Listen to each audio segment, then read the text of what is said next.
This episode is brought to you by Allstate. Some people just know they could save hundreds on car insurance by checking Allstate first, like to check the date of the big game first before you accidentally buy tickets on your 20th wedding anniversary and have to spend the next 20 years of your marriage making up for it. Yeah, checking first is smart. So check Allstate first for a quote that could save you hundreds. You're in good hands with Allstate. Savings vary. Terms apply. Allstate Fire and Casualty Insurance Company and Affiliates. Northbrook, Illinois.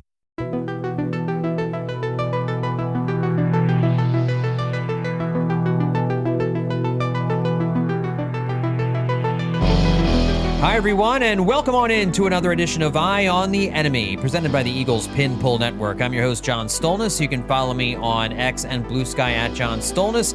Coming up, Eagles versus Giants. Who cares?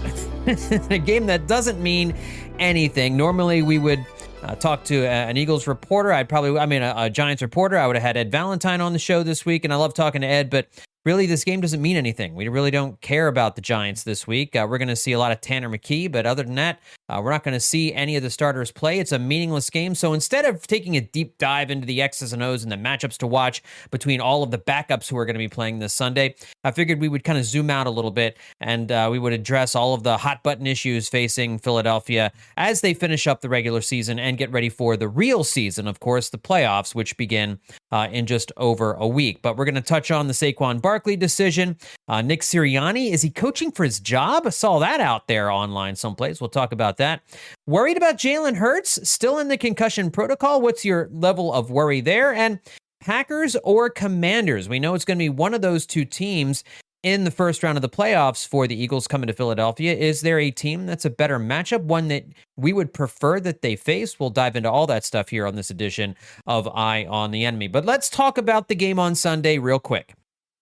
Again, it doesn't matter. It doesn't matter if the Eagles win this game. It doesn't matter if they lose this game. It matters more for the Giants to lose this game to protect their draft positioning. But they didn't care about that last week when they went out and won and beat the Indianapolis Colts. So I think they're going to try to win this game too. We know that just about every starter is not going to play. Just about everybody is listed as doubtful for this game on Sunday. Jalen Hurts has been ruled out, still in the concussion protocol.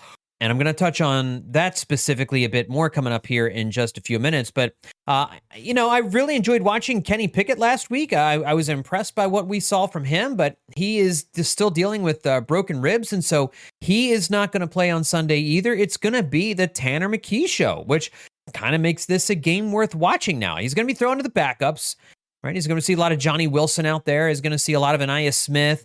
Will Shipley is going to be in the backfield quite a bit. You're going to see some Kenny Gainwell out there. You're going to see the backup offensive line. Grant Calcaterra will be out there. I don't think we're going to see Dallas Goedert in this game at all, but he's not going to have A.J. Brown to throw to or Devontae Smith to throw to. I know his 2 touchdown passes were both to A.J. Brown. He looked great last week. I think that might be a better sense of who he is, but this is going to be the most extensive playing time Tanner McKee has ever gotten. And the Giants, I'm sure, are not playing the best of the best on Sunday afternoon, but he's going to be, it's going to be a full game of Tanner McKee. We'll get to see what he looks like, even though it's going to be with second and third string players going up against a lot of second and third string players for the Giants. It may not be a true sense of how good he can be, but I think we're all intrigued by Tanner McKee. And the big question about Tanner McKee is, what does this game serve as? Is it a springboard for him to possibly be traded this offseason by the Eagles? Or is this an audition for him to be the Eagles' backup and for the Birds to trade Kenny Pickett at some point this offseason? Now, here's the deal. It makes more sense in terms of value for a team to go after or to inquire about Tanner McKee if McKee looks somewhat decent here on Sunday. And I think that's more what this is looking like, because Kenny Pickett is under contract for next season as well. To that point, Tanner McKee is, but he was drafted by the Eagles and late as a 6th round pick. So I mean, there's really there's no reason why the Eagles couldn't trade him. He's not costing them a whole lot of money, but that's kind of the appeal for another team that might want Tanner McKee. Kenny Pickett, I think, helped himself in terms of the fan base, certainly thinking about him as a backup quarterback. He played very well against the Cowboys a week ago, and truth be told, he did okay against Washington, coming in cold without any reps with the first-team guys. That's a difficult thing to do. And the Eagles coaching staff, Kellen Moore, didn't trust him in that game. And there were times early in the game in Dallas you could tell that they still didn't trust him to really let it loose. But he played well against Dallas before he had to leave the game with injured ribs. And then Tanner McKee came in when the game was well in doubt at that. I mean, no longer in doubt at that point. It was well in hand, but performed very well.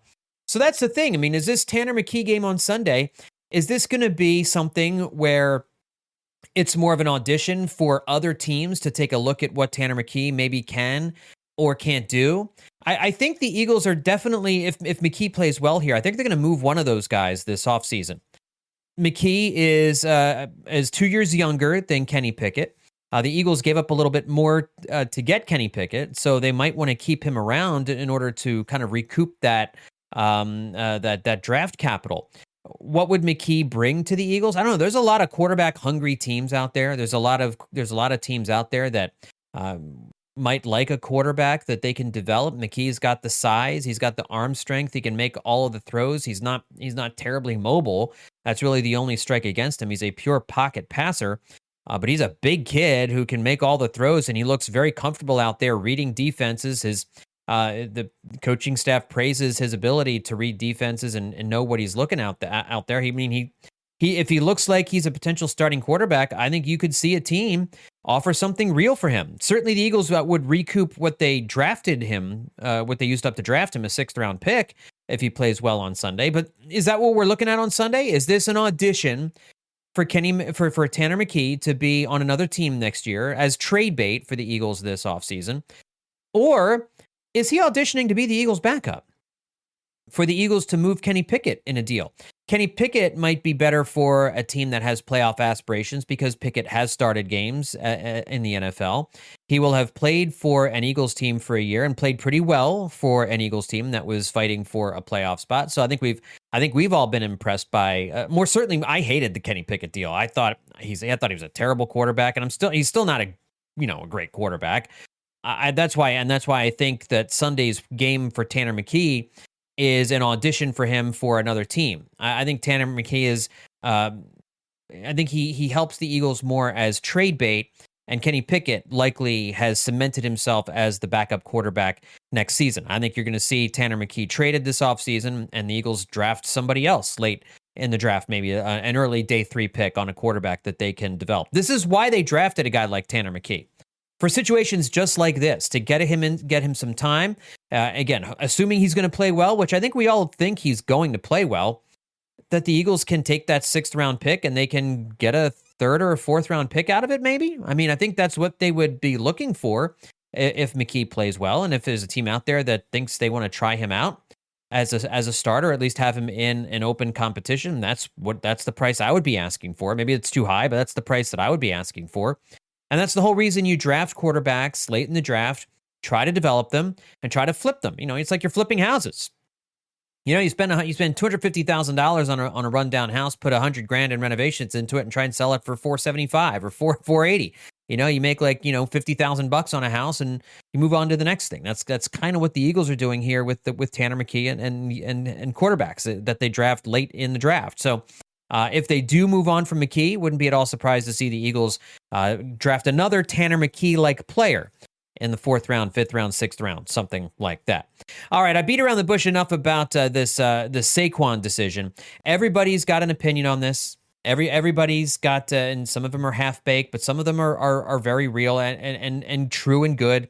I think there are really good arguments to be made either way.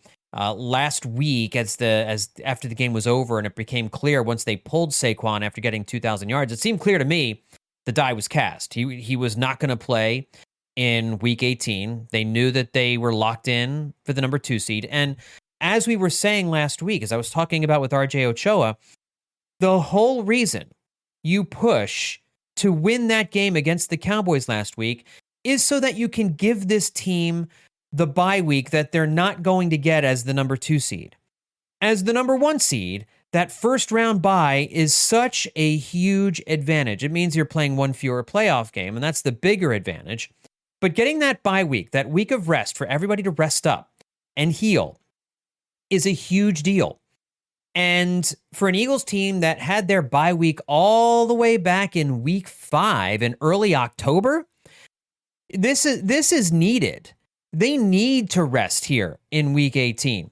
And even though I think a lot of these guys would have liked the opportunity to try and get Saquon Barkley to break Eric Dickerson's record, it just doesn't make sense. No, we didn't enter this season with the hopes of having one player break a legendary record. And it is a legendary record, I grant you. I mean, it is maybe the most well-known record in the NFL history. I mean, does anybody remember what the passing touchdown record is? I know Peyton Manning said it, but I don't even know I'm not even sure if somebody hasn't broken it since then. I just don't know. But we know about the Eric Dickerson rushing record. It is a huge deal.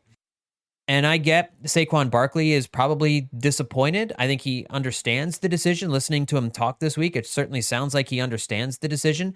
I think he wants to win a Super Bowl more than he wants to set the NFL single season rushing record. I really do believe that.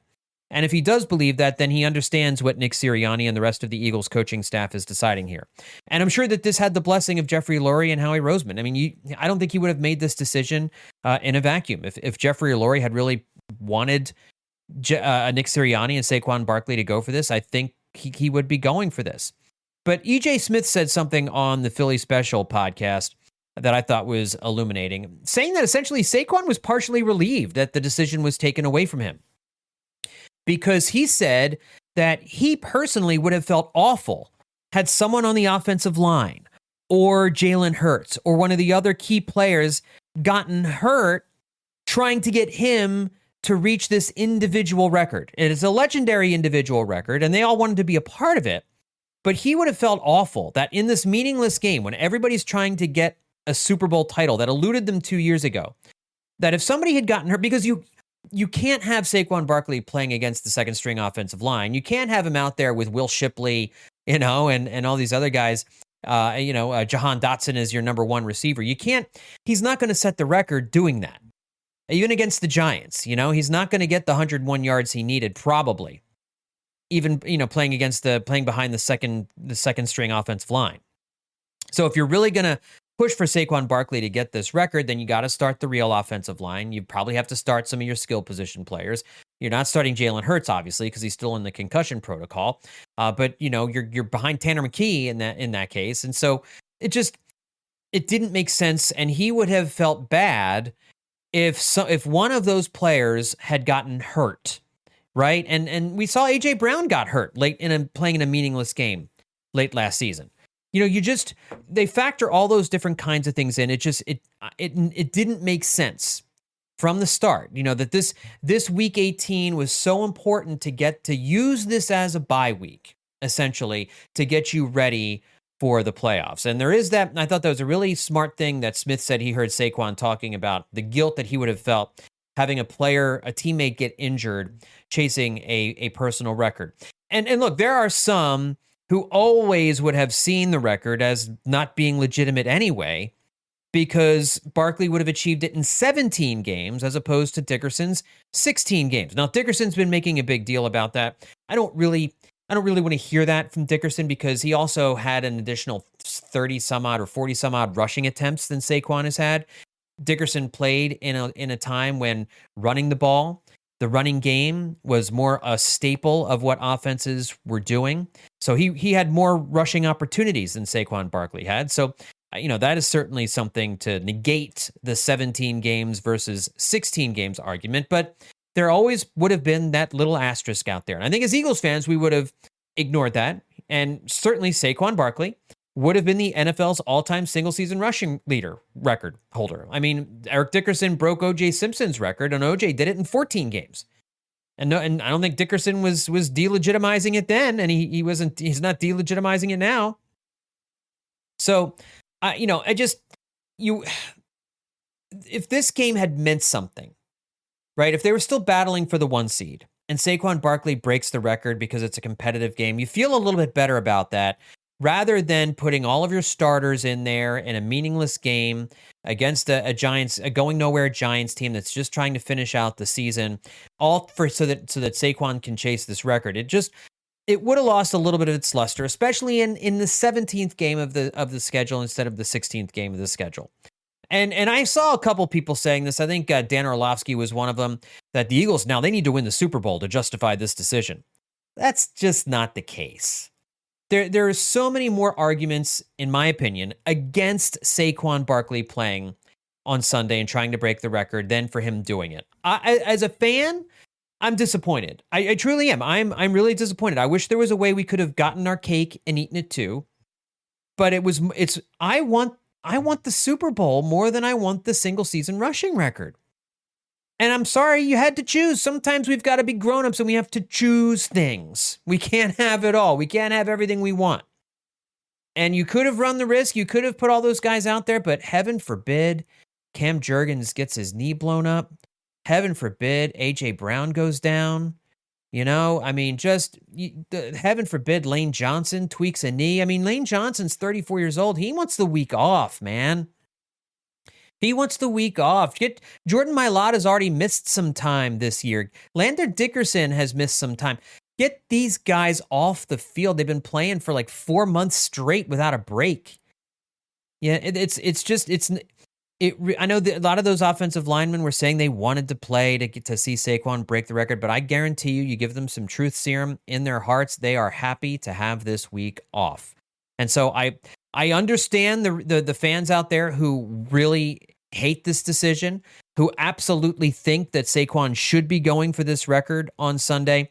I disagree. I think if your goal is to win the Super Bowl, if your ultimate goal is to win the Super Bowl, then you have to sit Saquon Barkley here. But I do not agree that the decision is rendered wrong if the Eagles don't win the Super Bowl. You're making the right decision for the right reasons here. It's process over results, and I think the process here by Nick Sirianni is right. Now, I have seen ESPN's Jeremy Fowler wrote on Friday that Nick Sirianni, if he doesn't win this first round matchup against either the Packers or the Commanders, whoever it is that they end up playing, that he could be coaching for his job if he doesn't win this first round matchup. Now, I wrote it. You guys, if you've been regular listeners to this podcast, you know that I have been one of Nick Sirianni's harshest critics. I don't think he should have been retained after last season. I felt the Eagles should have gone in a different direction. Going into the bye week this year when they were 2-2, coming off that awful Buccaneers loss, I questioned whether or not he should have been allowed to be the coach if they came out against a dead team walking Browns team at home coming off the bye. And they just barely squeaked by and beat the Browns. And he's yelling at the crowd, in the latter part of that game. That to me, I was ready to be done with Nick Sirianni, even though they won. And I knew they wouldn't fire him there. But my confidence level in Nick Sirianni was low as it can get. And after watching this team rattle off 10 straight wins and finish off winning 11 out of 12, and if they win on Sunday, it'll be 12 out of 13, with all of the drama, the way he navigated the A.J. Brown, Jalen Hurts, maybe they're not friends anymore. The passing game is a problem thing. And they came out and smoked the Steelers that following week. After that, I wrote my mea culpa for Bleeding Green Nation. I was wrong. I don't know exactly what it is Nick Sirianni does day in, day out, on game day, on the headset. I don't know what he's saying or who he's saying it to, but this team wins, man. This team wins under Nick Sirianni. And ESPN's Jeremy Fowler wrote, Nick Sirianni has quieted the preseason noise with the Eagles' 13-3 season.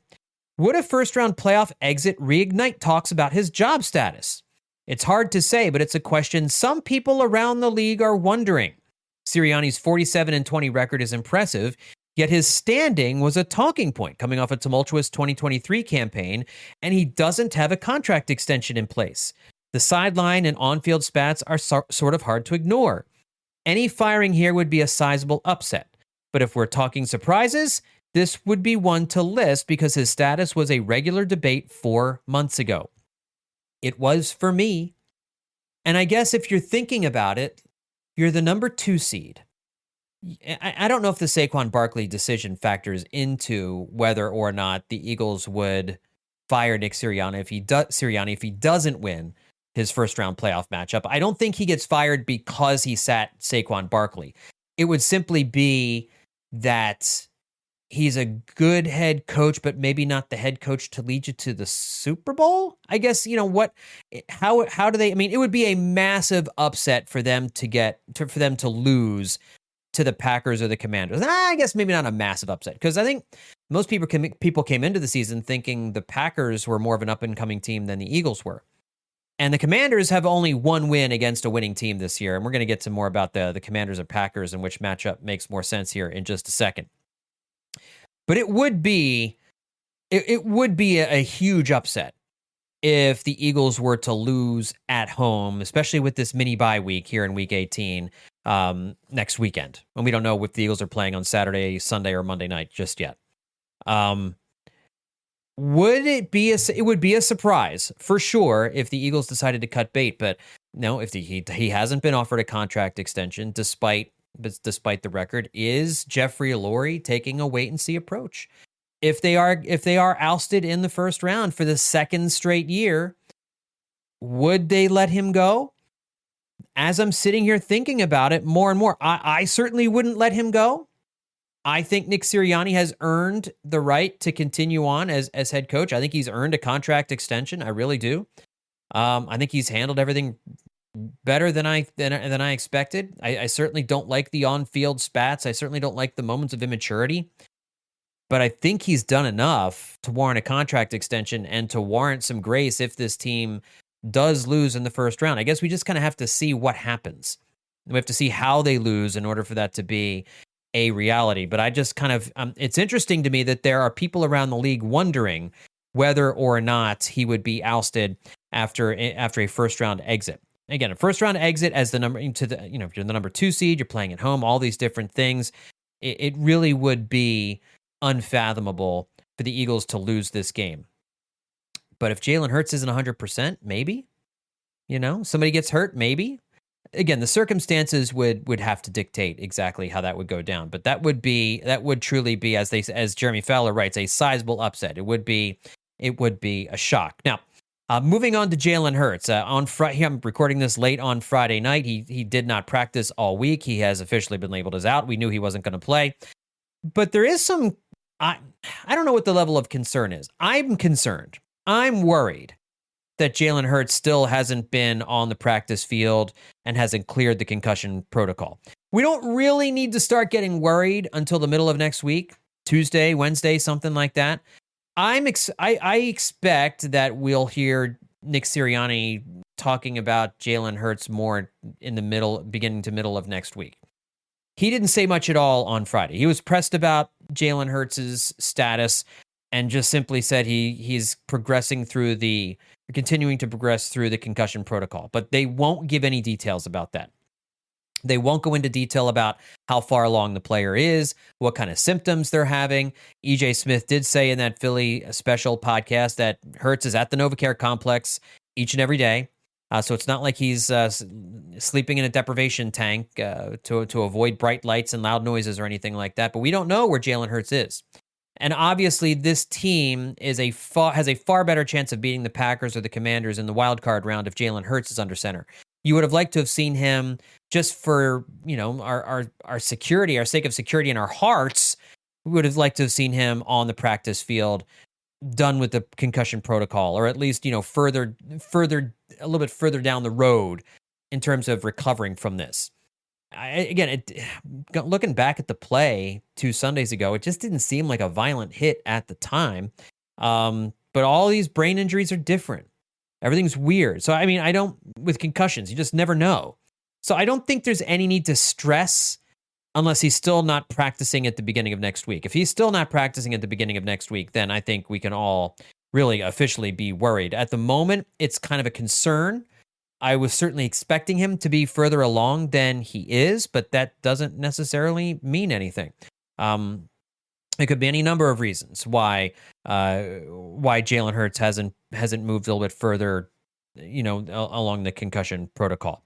All right, last thing I want to talk about here before we wrap up. We do know that depending on what happens on Sunday, it'll be the Eagles it'll be the Packers or the Commanders coming to Philadelphia next week. If the Commanders right now are the 6th seed, the Packers are the 7th seed. It's most likely, I think there's a 75% chance that it's going to be the Packers. If the Commanders win, the Commanders are the number 6 seed, and they would go to LA to take on the Rams. The Rams are locked in as the 3 seed. The Packers would come to Philadelphia. If the Packers lose, same scenario. But the only way the Commanders are coming to Philadelphia next week is if the Commanders lose to the Cowboys, and the Packers, and they're in Dallas, and if the Packers manage to beat the Bears at home, which I think is a given, the Packers are going to beat the Bears at home. I think the Commanders are going to beat the Cowboys in Dallas. Now, it's always a tricky game. Those two division rivals, it really kind of doesn't matter sometimes who's playing on the field, and going into Dallas could be tricky for Jayden Daniels. I fully expect the Commanders to win that game as well, and for the Packers to come to Philadelphia next weekend. There's a 1 in 4 chance, I think it is, of the Commanders being the opponent in the wild card round. So who would you rather see? I wrote this for bleedinggreennation.com this week. Who would you rather see come to Philadelphia as the 7 seed, the Commanders or the Packers? The Eagles beat both teams this year. The Eagles beat the Packers way back in the opening week back in September. This was the game they played in Brazil, 34-29. They really did a number on Jordan Love in that game. He only holding him to 185 yards passing and just 1 touchdown. Love did not have the kind of breakthrough season I think that we were all expecting him to have. But the Eagles, and that game was so long ago, and with such weird circumstances, traveling to Brazil opening week. I mean, it's just, I don't know how much you can take away from that game. The Eagles are certainly playing differently than they did early in the season, offensively and defensively. And I think the Packers have just been kind of a tough team to figure out this year overall. I think we all thought that they would be better than the number 7 seed. They're 11-5, so it's, again, a very good season, and they play in the most brutal division in football, with the Lions and the Vikings getting set for a tectonic game on Sunday night, a game that will determine who's the 1 seed and the winner of the NFC North, and who's going to be the 5 seed. I mean, it's a huge game, one of the biggest regular season games we have seen in quite some time. And so the Packers had to deal with those 2 monsters in their division. 11-5 is a really good season, but I think they've kind of been uneven in their play. They're 8th in the NFL in points per game, averaging 27.3. They're 1 spot behind the Eagles. They're 12th in passing yards, but 5th in rushing yards. Love is 13th in the NFL in passer rating. And I think we all thought that he was going to progress and maybe really jump, become an elite quarterback this year. I don't think we've seen that from him. He's 19th in passing yards, and he has 25 touchdowns to 11 interceptions. Really, what Green Bay does is they excel in getting Josh Jacobs his rushing yards. He's 5th in rushing, 1,285 yards. But they spread the ball around. Christian Watson, a lot of other guys have between 360 and 800 receiving yards. So they spread the ball around quite a bit.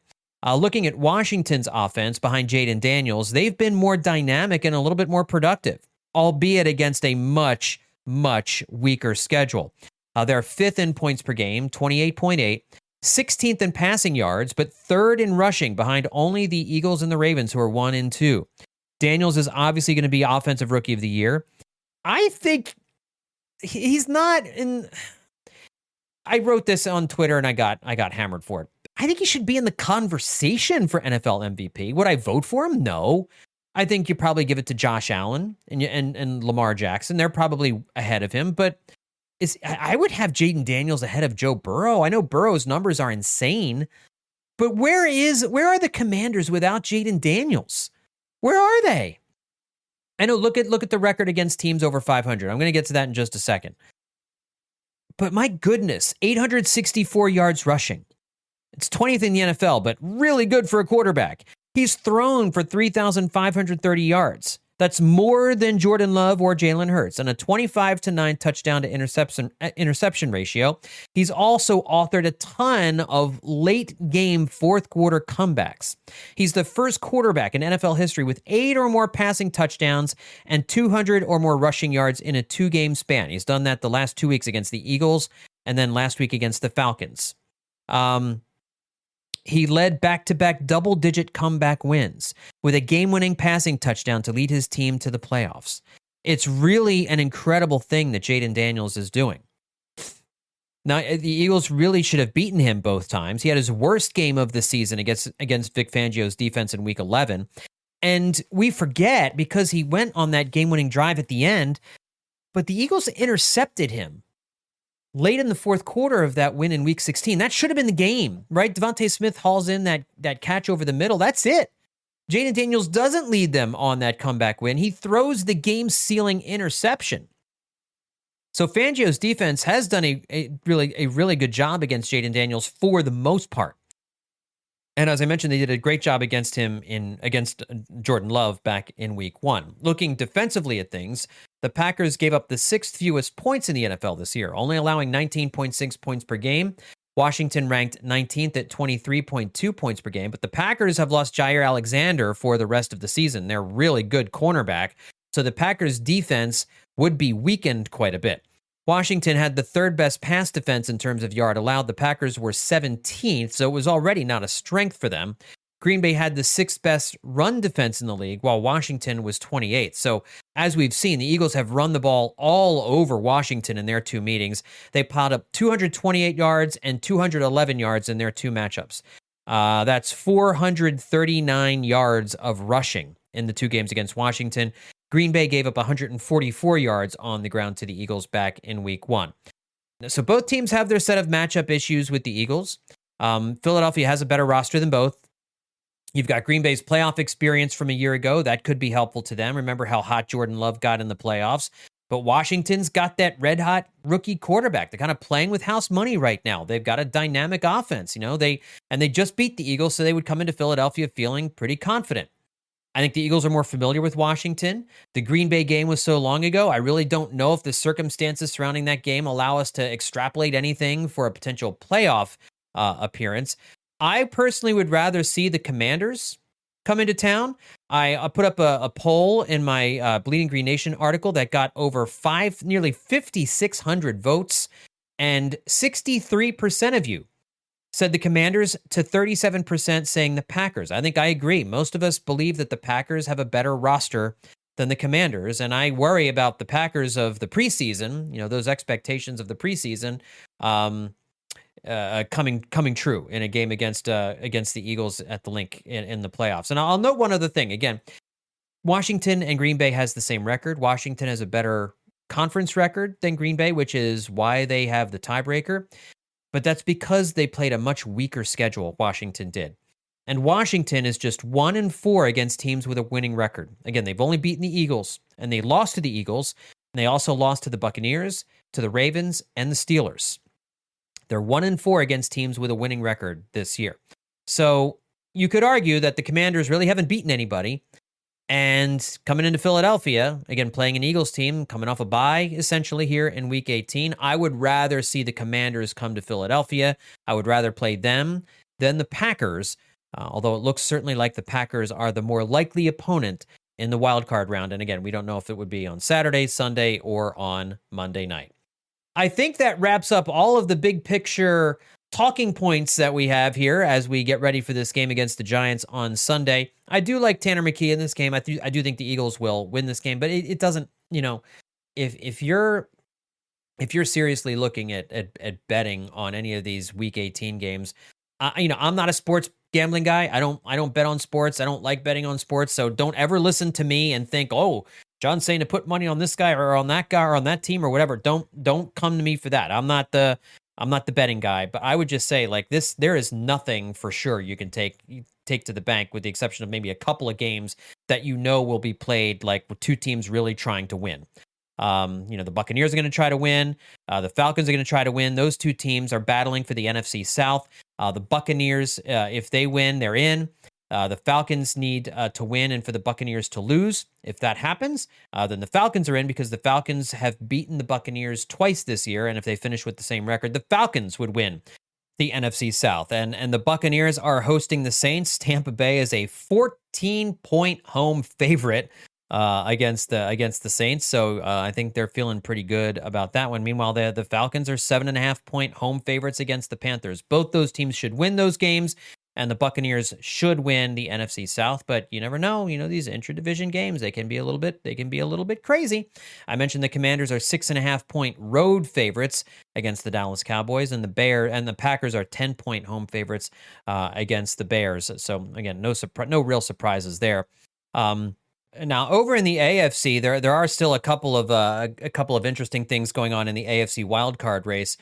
You've got right now, Pittsburgh is the number 5 seed. The Chargers are the 6th seed, and right now you've got the Denver Broncos at 9-7, holding down the 7th seed, with Miami and Cincinnati at 8-8, still with a chance to get the last wild card. The Broncos really control their own destiny. If Bo Nix beats Kansas City, a Kansas City Chiefs team that's resting most of its starters, they would win the final AFC wildcard spot. Now, Kansas City is Kansas City, but I don't think we're going to see Patrick Mahomes. You're not going to see many of the starters play there. And I think that's kind of reflected in the lines a little bit. The Broncos are 10.5-point favorites at home against the Kansas City Chiefs. So nobody's really expecting Andy Reid's team to put up any kind of a fight. So it's more than likely that the Broncos are going to win that final spot in the AFC. However, when the Cincinnati Bengals came back to beat the Broncos in that thrilling game last weekend, one of the best NFL games I've seen in some time, there's a little bit of drama there. The Broncos still have to finish the job. So Denver gets into the postseason with losses by the Bengals and the Dolphins, even if Denver loses. If the Bengals, the Dolphins, and the Broncos all lose, Denver is in. Cincinnati could lose to the Steelers on Saturday night. You've got the Steelers hosting. The Steelers are hosting the Bengals, and they're 2.5-point underdogs. The Bengals are 2.5-point favorites on the road in Pittsburgh to take on the Steelers. So the Dolphins need a little bit of help. If they need the Chiefs to do a thing against the Broncos, and then the Dolphins would need to take care of business on their own. Miami is in New York to take on the Jets, and right now that's essentially a pick 'em. You've got the Jets as a 0.5-point underdog at home. The Dolphins a 0.5-point favorite on the roads. Dolphins have to win that game. They need that game, and they need the Broncos to lose. If Denver loses and Miami loses, then you've got the Bengals ready to hopefully try and seize that momentum and really perform a miracle. But they got to go into Pittsburgh and they got to beat the Steelers, as we mentioned a moment ago. So that's kind of those are some of the games that will have at least some competitive nature to them. And then you've got some other games in here where there's some seeding involved, but I don't think you're going to see a lot of these teams go all out. You do have here the Vikings, the game everybody's going to be watching, Sunday Night Football, 8:15 Eastern Time. Vikings in Detroit taking on the Lions. The Lions are 2.5-point favorites over the Minnesota Vikings. I haven't believed in the Vikings all season long, and then I watched them last week against the Packers, and I'm starting to believe Sam Darnold may actually be for real. I would have no trepidation of taking on Sam Darnold in Philadelphia. Kind of reminds me of like a Case Keenum type situation. But he looks good, and that Minnesota defense looks legit. They look for real. They look scary. That Vikings team is better than I thought they were, and they really shut down Jordan Love and the Packers for most of that game. They rallied late, the Packers did, but in the end, the Vikings held them off. So I was impressed by the Vikings, and that should be a phenomenal matchup on Sunday Night Football. In the meantime, yes, we will watch Tanner McKee take the field at Lincoln Financial Field against the Giants to finish things up here and wrap and put a wrap up on the 2024 season in the first weekend of 2025. The starters will be on the sideline. Maybe we'll see Jalen Hurts on the sideline. Who knows? I think that would be a good sign if we did. I'm not overly worried if we don't necessarily, but would be a good thing to see. But they'll get to see this batch of second and third string guys play in a glorified preseason game on Sunday afternoon. But we'll get a good look at Tanner McKee and see whether or not the Eagles can get something for him this offseason if he looks good on Sunday. Folks, that's going to do it for this edition of Eye on the Enemy, and we are getting ready for a playoff run as well. So we will continue to do this podcast during the course of the playoffs, however long it goes. Thank you all for being a part of this regular season this year.